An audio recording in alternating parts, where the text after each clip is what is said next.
Hi,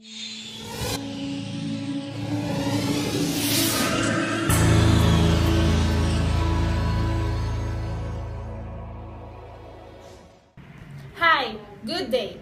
I'm Camille Ramos. Today, I will discuss about diplomacy and public diplomacy. At the beginning, diplomacy was the instrument used by the governments to implement their foreign policies and strategies. It was carried out in all discretion by government officials, mainly from the ministries of foreign affairs and by diplomats. The people, the general public, or the citizens of the nations knew little or nothing about what diplomats discussed and negotiated on behalf of their countries.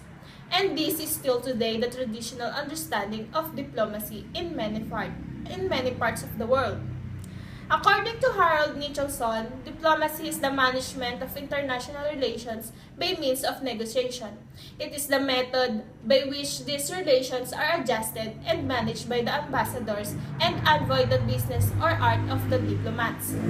Diplomacy is theoretically defined as the art of communication between different parties, both representatives of states and regular individuals. In international relations, diplomacy is the art of conducting negotiations, forming alliances, discussing treaties, and reaching agreements. Diplomacy is how countries do foreign policy. What's foreign policy then? Foreign policy is one sovereign state's strategy for dealing with other sovereign states. Why? A country has a foreign policy in order to safeguard its own interests and achieve shared international goals. In other words, diplomacy is about how a country does that. Foreign policy is managing international relations to achieve your own aims internationally and shared international goals with others. That's the aim of foreign policy, and diplomacy is the means of achieving that aim. On the basis of these definitions, it can be said that diplomacy is the mechanism for the promotion of national interests of the nation that it represents. It is done by means of negotiation and conduct of relations with other nations. Diplomacy is always guided and conditioned by the foreign policy of the nation that it represents. There are a number of different types of diplomacy, including citizen diplomacy, cultural diplomacy, dollar diplomacy, gunboat diplomacy, multi-track, ping-pong, public diplomacy, regional diplomacy, track-to diplomacy, and so on. Now, I will discuss about public diplomacy. There is no one definition of public diplomacy, and it may be easier to describe than to define it, as definitions vary and continue to change over time. It is practiced through a variety of instruments and methods ranging from personal contact and media interviews to the internet and educational exchanges. This is how public diplomacy was born in fact, a rather new tool used mainly by democratic nations to help put in place their foreign policies by using communications tools intended primarily to inform and influence foreign citizens and their opinion leaders. Diplomacy is essentially about communication and image. Public diplomacy fits well into this definition. Public diplomacy changed the traditional understanding of diplomacy based on the relationship between states and states organizations, carried out by the government officials and diplomats, to a diplomacy that attempts also to reach foreign publics and their public opinions. Public diplomacy is a public base of the traditional diplomacy.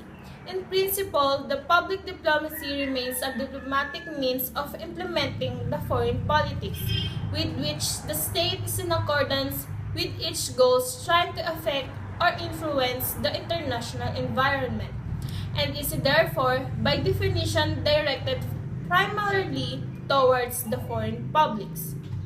Therefore, it is the basic concept the public diplomacy cannot be an alternative term for classical government relations with the public, such as, for example, public diplomacy within the government, or communication of the foreign ministry within the mother state, where it is more or less in a function of internal political persuasion and democratic legitimization of the representatives of the people.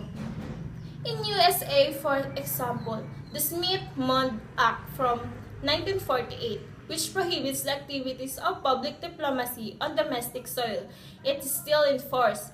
In the modern times of communication, information interconnectedness, and interdependency, which is also expressed through trends of converging of domestic and foreign politics and internationalization of modern life.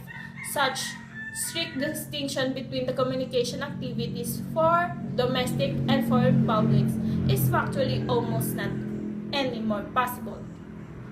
The most important common point of the public diplomacy and international public relations concept is the fact that we are talking about long-term, complex processes of interaction in which versatile but symmetrical relations with foreign publics are constructed.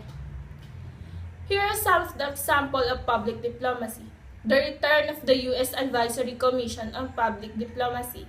Congress gave the Commission a new mandate to analyze and appraise the entire range of U.S. public diplomacy and international broadcasting activity. Foggy and Bottom may benefit from some fresh air. Papal public diplomacy. By paying his own hotel bill, living in a modest apartment, driving a Ford Focus, and reaching out to the poor.